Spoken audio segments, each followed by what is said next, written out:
Well, good morning. Thank you so much for joining us today. My name is Scott Johnson. I'm the lead pastor at North Tarrant Church, and I just want you to know that we are delighted that you've joined us this Sunday morning.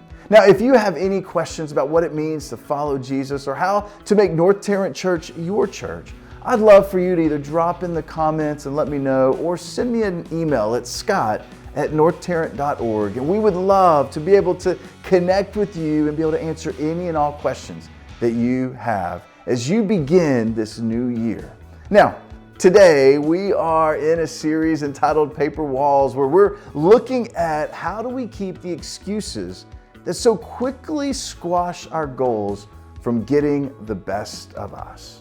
And as a church, we're a partner church of North Point Community Church, and I look forward to handing it over to Andy Stanley as he is leading the conversation around how to eliminate these excuses from getting the best of us. Hey, thank you so much for being here. And next Sunday, if you find yourself in the North Fort Worth area, I'd love for you to join us at 10 a.m. at Lizzie Curtis Elementary School. Without further ado, I'm going to hand it over to Andy, and you have a wonderful Sunday morning.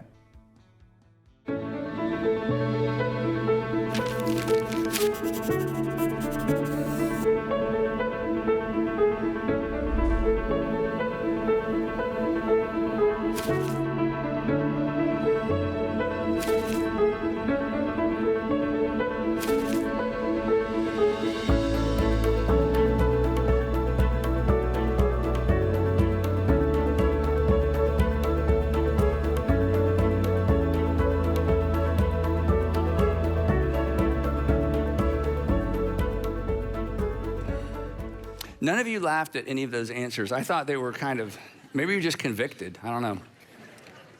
So you may know the answer to this. I don't know. I should say I'm not sure when it is that we begin lying to ourselves. I think it's probably earlier than we imagine.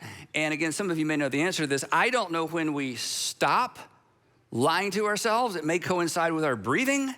You know, it's like when we stop breathing, we finally stop lying to ourselves.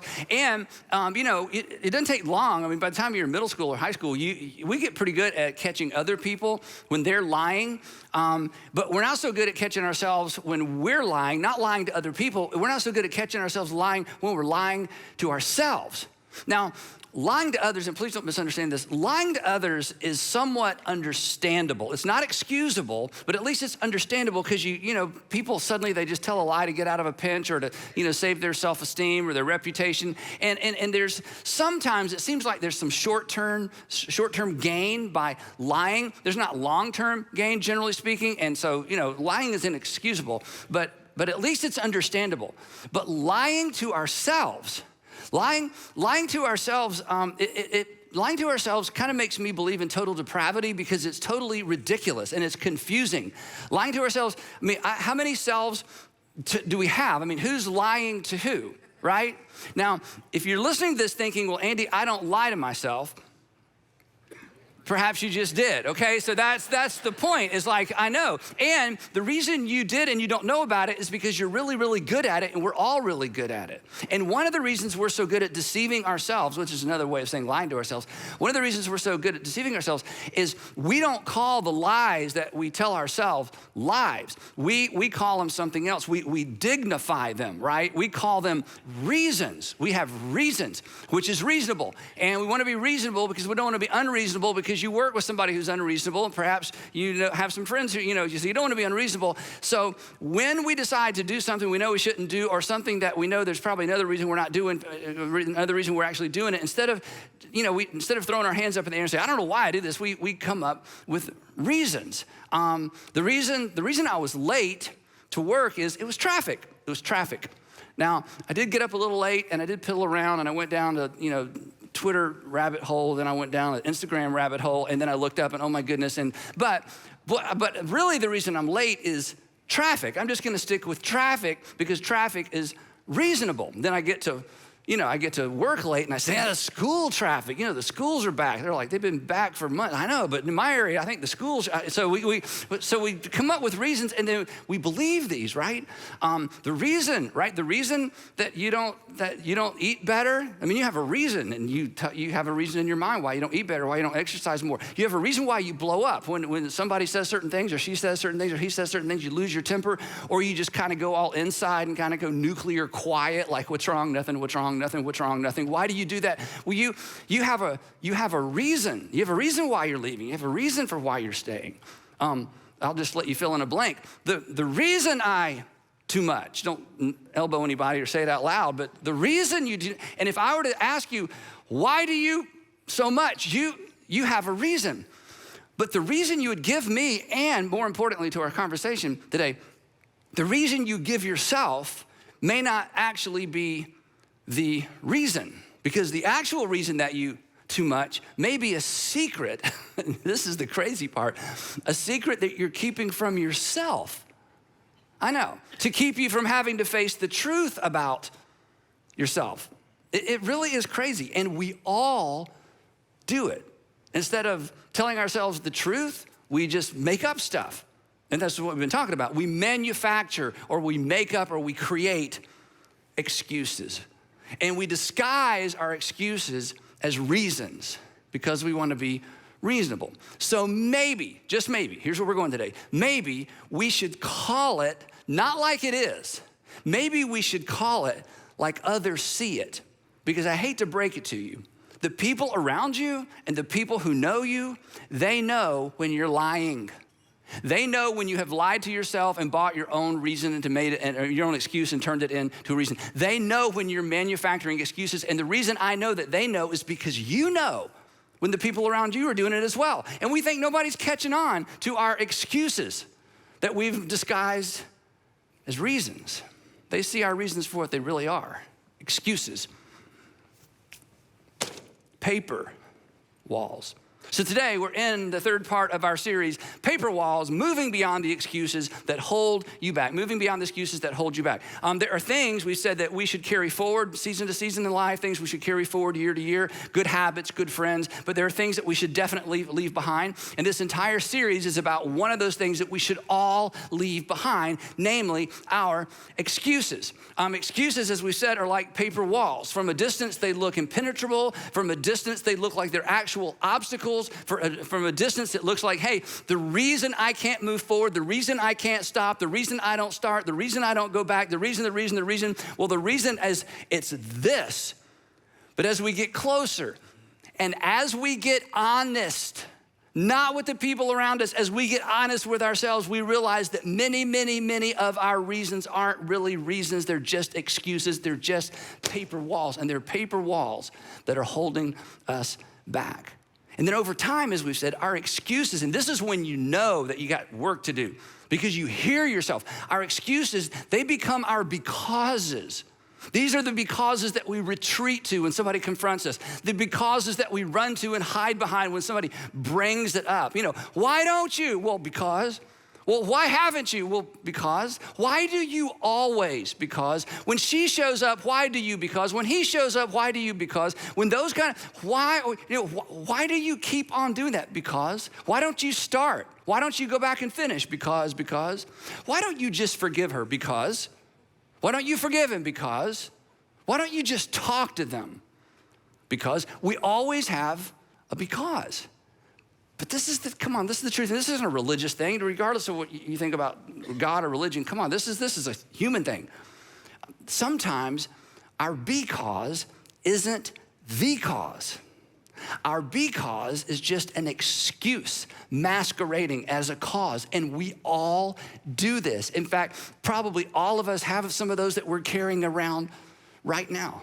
So in this series, here's what we're asking. We're asking a big question, and we have, we're approaching it from, sort of a Christian perspective and then just a kind of a common sense perspective. So just in general, here's the question we're asking. Is it possible, that is, would you be open to exploring, is it possible that you are missing out in life because you've walled yourself in? Is it possible that you are living behind a paper wall or paper walls that you explain and you've bought into personally and you've lied to yourself? You believe these really are actual obstacles that you can't move beyond, but they are walling you in and they are keeping other things and other people out, opportunities out, relationships out, better relationships out, your physical health out. Is it possible that you're hiding behind self-imposed, lie-infested excuses? And they're constructed of all kinds of things. They're constructed sometimes of things people have said about us to us, things that people have called us when we were younger, the things that people have branded us. Is it possible, and here's the big one, is it possible that you've invented, that's what an excuse is. We say, why are you making excuses? Why are you creating or inventing excuses? Is it possible that you have invented a reason that's not a reason? Is it possible that you have invented an excuse for why you behave a certain way, why you react the way you react, why you react the way you overreact? And when you're confronted, or when people give you that look, or when you find yourself getting all wound up again or going back into that dark cave again, and you immediately defend it with your list of becauses. Is it possible that some of those reasons aren't the reason? There's something else going on? Because if there's something else going on, there's something else on the other side of this that you are missing out on. And the real dilemma, or not the dilemma, the real problem, the thing that should really bother us is that over time, a single excuse can actually become a king in our life. A single excuse can become a tyrant. A single excuse can become the boss of you. And because our lives are not as compartmentalized as we think, okay? Excusing one area of one health or excusing unhealth in one area of life often creates unhealth in other areas of life. That everything is fluid, it all flows together. You can't compartmentalize an excuse and think, well, this is gonna only affect this one arena of my life. Life isn't that way. You're not as compartmentalized as you think. Excusing your overreaction, like when you blow up or lose your temper, you're like, well, the reason I lose my temper, it's impacting your relationships, right? It's not just one area. Excusing or making excuses financially or making excuses in terms of taking care of your health. It impacts your credibility. People hear you making excuses about your health or making excuses about your finances, and they draw conclusions about you. Your kids draw conclusions about you. Your kids know when you're just making up reasons and trying to hide behind them. So it all flows together. So here's the problem.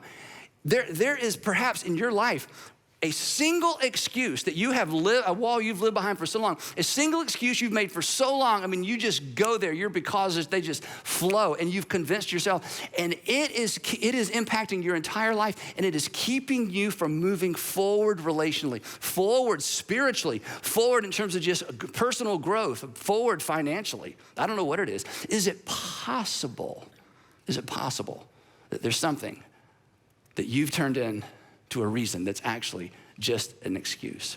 And this is why we're talking about it in church. Because as we said in the first two sessions, the first two episodes of this series, if there is a relationship, and this is huge, and if you're not a Christian person, this isn't for you, but just listen, this may explain your past dealings with people who are Christians or people who are church people. There is actually a relationship between our excuses and not our willingness. There is a relationship between our excuses and our ability to follow Jesus. Because an excuse can't be the king of your life and Jesus be the king of your life. An excuse can't be the Lord of your life. Excuses talk to us. Excuses say, you can't go there. You can't talk to her. You can't forgive her. You can't forgive him. You can't, you should, you shouldn't. You can't, you should, you shouldn't. Meanwhile, Jesus has invited you to follow him. And Jesus has come to be the king of your life, the king that reverses things, the king that came to reverse the order of things. And he's invited you to follow, and we can't follow our excuses, make excuses Lord of our life, and follow Jesus at the same time. And here's what's so cool. This is what we're gonna do today for a few minutes. When you follow Jesus through the Gospels, and I mean when you sit down and follow Jesus through Matthew, follow Jesus through Mark or Luke or John, when you follow Jesus through the Gospels, do you know what you discover him doing? There's all these narratives, there's all these conversations. You find Jesus bringing light into dark places. He was constantly leading people out of darkness, their personal darkness, into light. But the problem is, as we're going to discover today as well, light can be terrifying. Light can be frightening. Light shown in our dark places can be threatening. It can be embarrassing. It's that moment when you realize, okay, I really am afraid.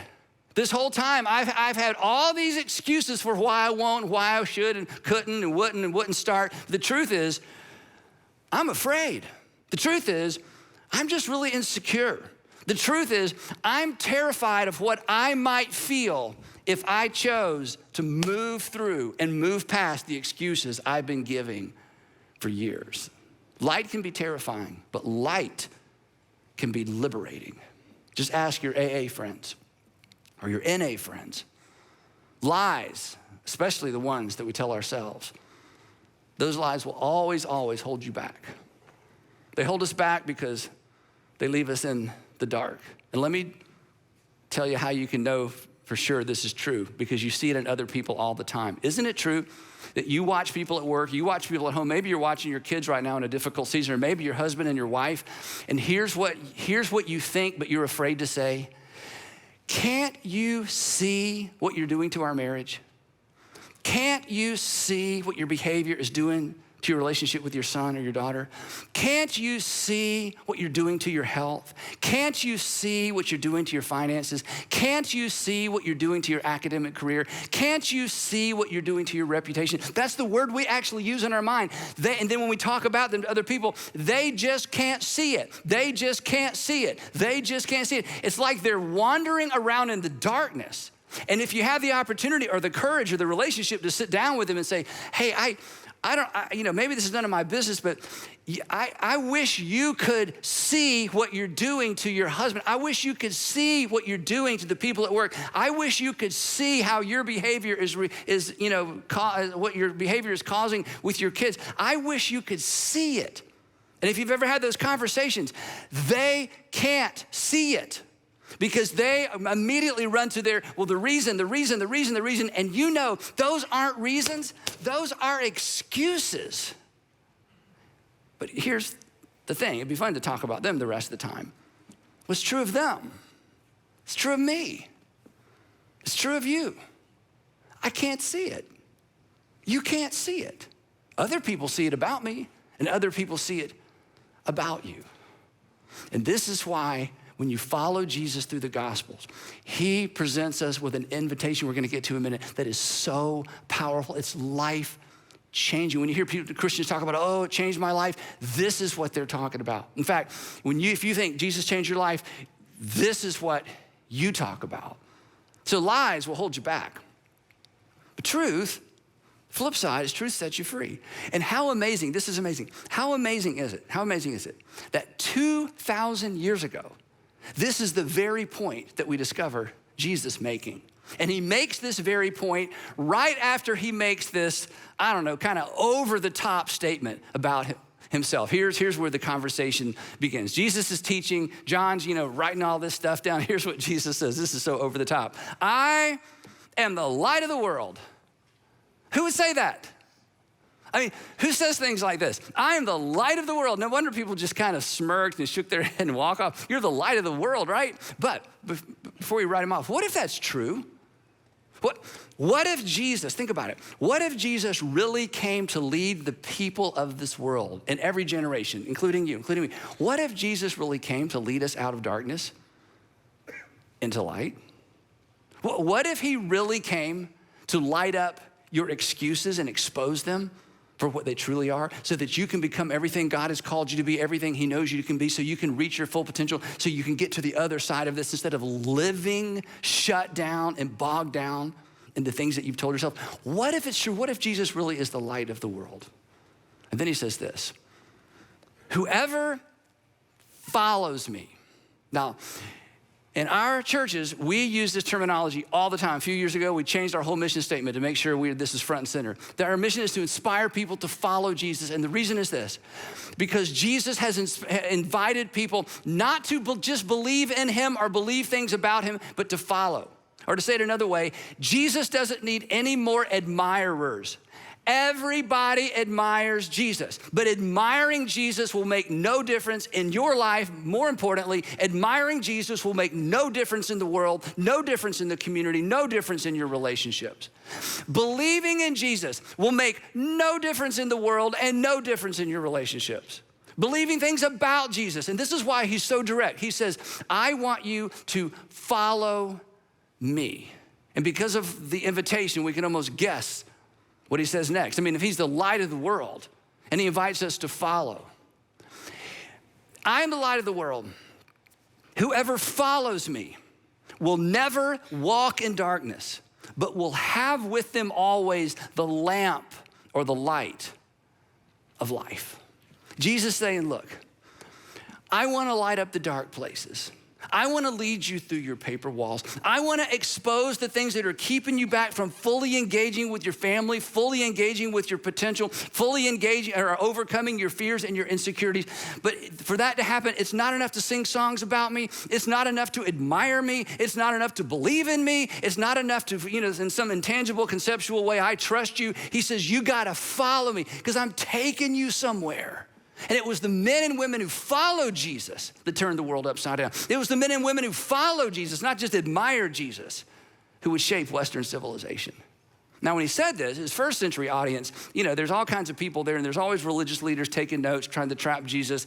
And John tells us that when he said this, the Pharisees challenged him, and they said, just write him off. Here you are, because, here you are appearing as your own witness. Your testimony is not valid. You're claiming things about yourself, and you can't claim things about yourself. There's no way to prove that you're not the light of the world. Folks, this guy is crazy.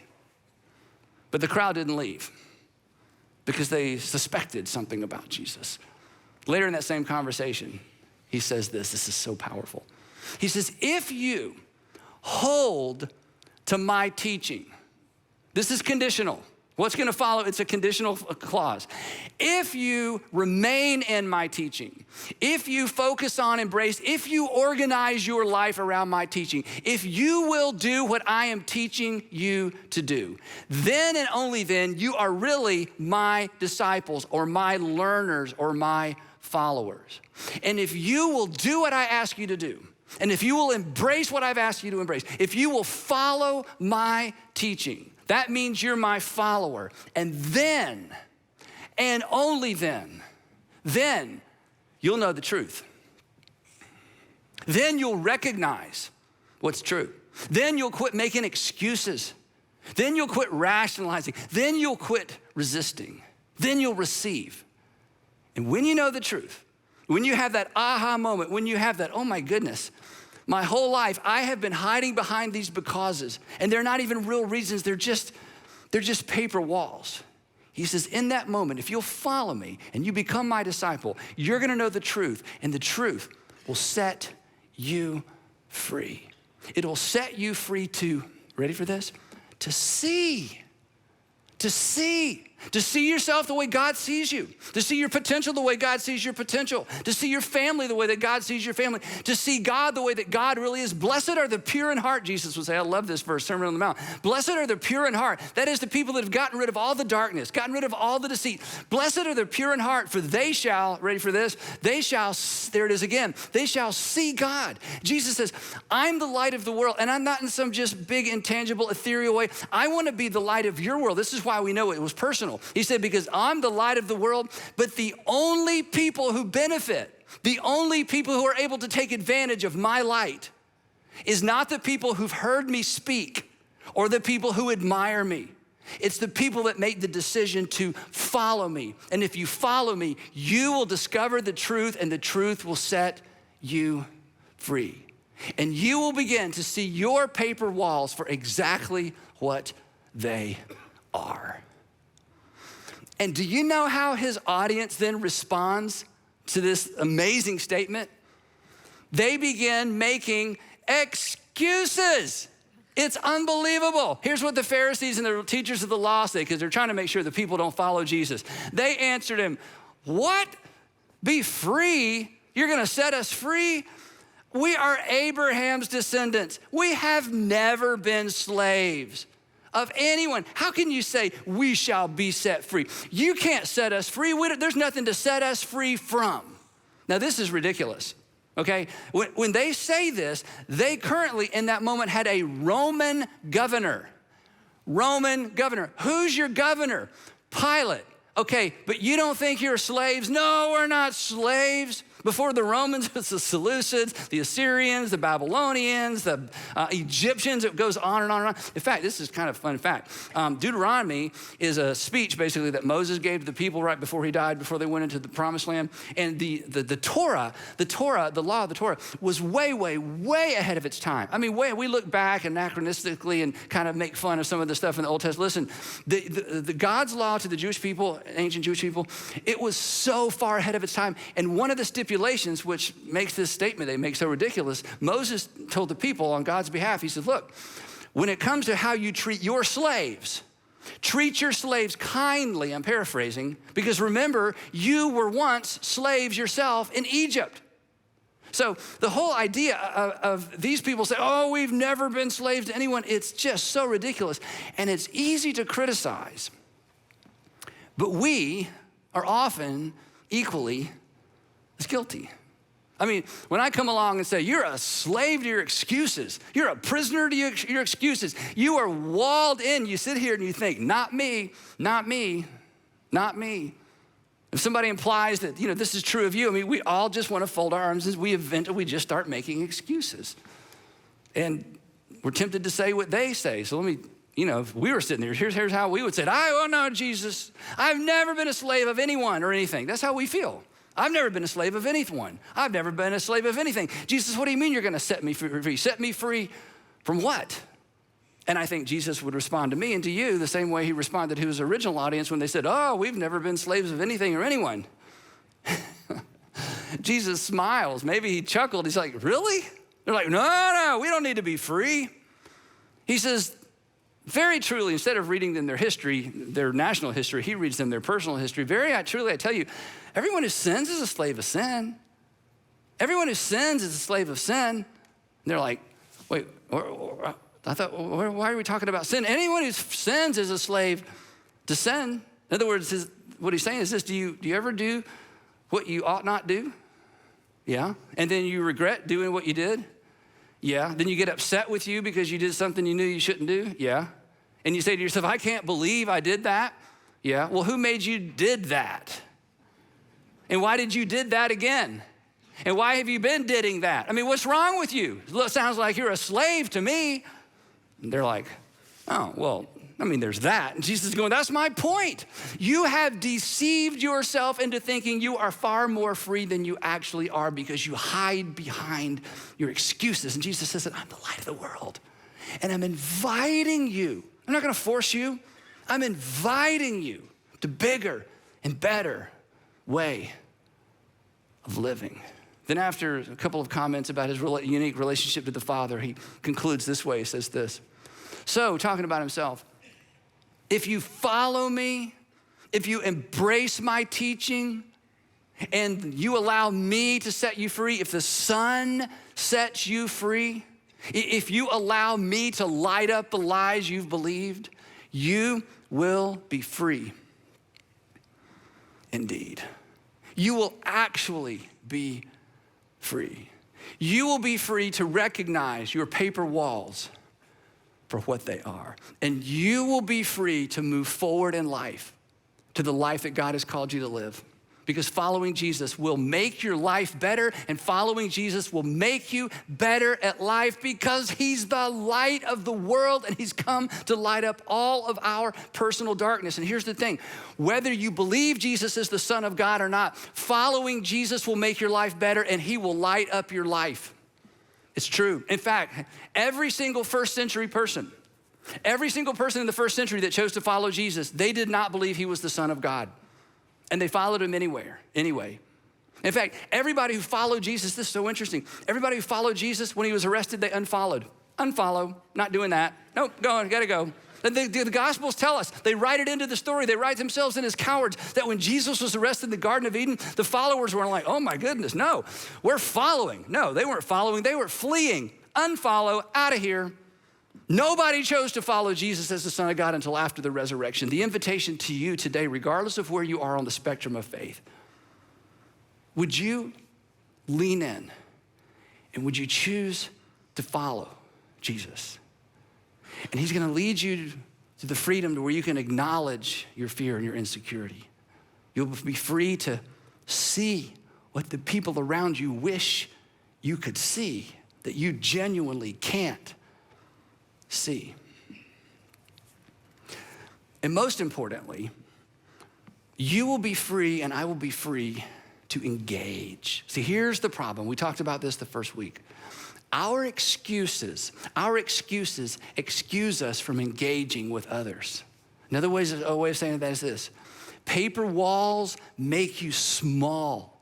Paper walls give you excuses. In fact, paper walls excuse you from loving other people as well. Let me prove this to you. Again, let's just turn it around and look at it from a different perspective. This is so important. Isn't it true that the people who hurt you, isn't it true that the person who mistreated you, isn't it true that the person who lied to you, who left you, who abandoned you, isn't it true to the person that stole your idea? Isn't it true of the person that stole that opportunity? Isn't it true that every single person who has ever hurt you or mistreated you, isn't it true that every single one of them had a reason for what they did? Yeah. Every single one of them manufactured an excuse for what they did. Every single one of them, none of them said, I have no idea why I treated you that way. I have no idea. No, they all had a reason and they couldn't see it. Their paper walls resulted in you being mistreated. And one of the most frustrating things in your life, perhaps that you've had to carry, is that they never saw it. So they never apologized and they never owned it. And the reason they never owned it and the reason they never came clean with you is they really genuinely can't see it because they've created a paper wall and they've lived behind it and they've defended the way they've mistreated you or mistreated your husband or wife or one of your children. So here's the question. Do you want to be like that? Do you want to be like that? Do you want there to be people in the world who have been so hurt by you, and when it comes to mine, you're like, well, of course I did that. Of course I said that. Of course I responded that way. Of course I lost my temper. Of course I took that. Of course. And they're locked down because you can't see. And this is why this is such a big deal for everyone, but it is a really, really big deal for any of us who say that we're Jesus followers and claim Jesus as their Savior. Because we may unintentionally hurt people because of our paper walls, because paper walls make you small, they make you self-centered, they make you preoccupied with what's yours, what's owed to you, how you feel, how they or how something makes you feel. They enslave us to our self-centeredness. You paid when they did that to you. You don't want anybody else to pay because you're unwilling to see. Here's something that should scare you into activity. If you can't see that you're wrong, you'll be wrong your entire life. If you can't see, why can't she see? Why can't he see? If only he could see, if only she could see. Come on, back to you. If you can't see, if you are unable, if you never get to the place where you can see what you currently can't see, if you never get to the place where something lights up the lie that you've believed about yourself or the inaccuracy, you could be wrong your entire life, which means you could excuse your whole life away. You could excuse that bad habit away, your health away, your family away, your peace away. You could excuse your faith away. But there's a better way. Jesus said, I'm the better way. I am the way. I am the truth. And that's why I am the life. In fact, in the first century, you know this, they called it the way because Jesus invites us out of darkness into the light. I am the light of the world, he said. Whoever follows me, gets up every day and says, yes, where are we going? What are we doing? What do we need to change? Who do I need to call? Who do I need to forgive? Who do I need to contact? I'm the light of the world. Whoever follows me will never walk in darkness, but will have the light of life. Do you know what this looks like? It looks like this. I see what's wrong with him, But I'm gonna begin by looking in the mirror to see what's wrong with me. I see the speck in her eye. I wonder if there's a log in mine. I'm not gonna because my way through this. I'm gonna ask Jesus to expose what needs to change in me. I'm gonna begin with me. I'm not gonna hide behind, but look what she did and look what he did. Did you hear what she said? Did you hear what he said? I am excused from any kind of character. I am excused from being like Jesus in this situation. Jesus says, follow me. We're going through. You know what it looks like? It looks like forgive. You have 1,000 reasons not to forgive. You have 1,000 reasons to hang on to your anger. Jesus says, come on, we are going through. You are not gonna sit back here and suffer because of the bitterness that eats you up from the inside. Follow me, we're going through. As I forgave you, you forgive them, let's go. I'm not gonna call him, oh yes you are. No, it was his fault, I know, but you're gonna initiate reconciliation. No, I'm not, oh yes you are, follow me. Because see, I am the Savior who came into the world, a sin-filled world, to initiate reconciliation with a rebel race. This is what I do. And if you're gonna follow me, then we are gonna initiate reconciliation even though it was their fault. And you're gonna be free. And you're gonna admit you're really afraid, and you're gonna admit you're really insecure. And that's okay. It'll be terrifying, and you'll be free. Isn't that how you want to live? Isn't that how we all want to live? Doesn't that make the world a better place? Following Jesus, not believing in, not respecting, not admiring. Again, Jesus has all the admirers he needs. You want to change the world? You want to make a dent? Then you follow, and you allow him to light up your life. And it's horrifying, terrifying, liberating. And on the other side of all this mess, you're a better person, and you're in a better position to make the world a better place. So one more time, is it possible you're missing out because you've walled yourself in? Is it possible, come on dads, is it possible you started shutting your kids out, your wife out? Moms, is it possible you started shutting him out? And you know what, if I were to ask you, why do you do that? Why do you say that? You got 1,000 reasons. But maybe they're just excuses. And maybe it's time to move beyond that. So here's Jesus' invitation. It's so powerful. And again, regardless of where you think Jesus falls on the God, not God, Savior spectrum. I mean, again, he invited all kinds of people, extended this invitation to all kinds of people. It's the starting place. If you hold to my teaching, then you really are my disciple. And you're gonna know the truth, whether you like it or not. I'm taking you there. And it'll be terrifying, and it'll be uncomfortable, and you'll have to have some conversations you never imagined having. And on the other side of them, you will be free. Follow Jesus, and you'll be free to see. You'll be free to be the husband, the father, the employer, employee, the son, the daughter, the grandparent, the citizen that God's called you and set you up to be. Now, if all that sounds like preacher talk, I get it. You're not alone. When Jesus, this is amazing, when Jesus wrapped up this whole conversation, they picked up stones to stone him.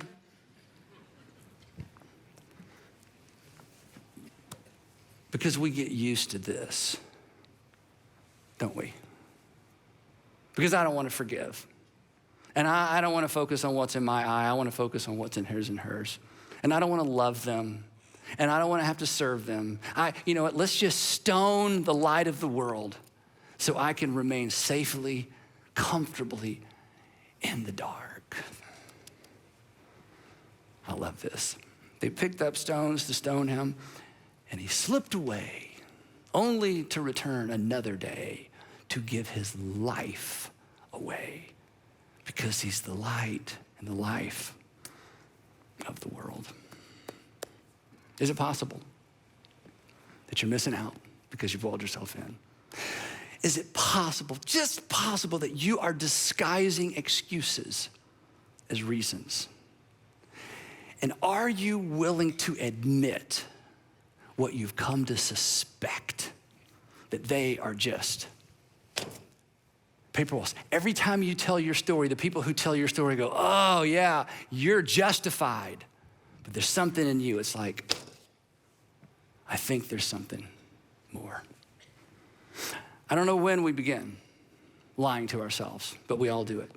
Jesus invites all of us to leave our fact-free excuses behind and to face up to and embrace the terrifying but liberating truth about ourselves, our interior lives, our attitudes, our fears, our insecurities, our past.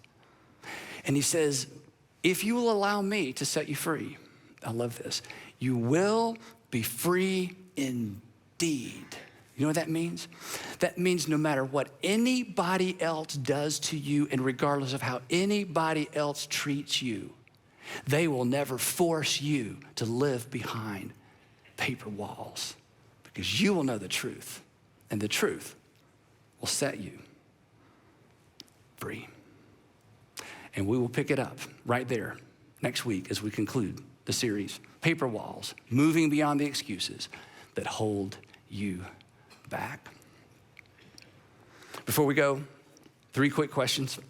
Number 1, and these, I would love for you to keep the conversation going around lunch or dinner or with your small group or with whoever you're watching with. Have you ever caught yourself lying to yourself? What enabled you or forced you to see the lie for what it was? If you've been through the process once, maybe there's something you can learn there. Then I want to skip down to the 3rd one.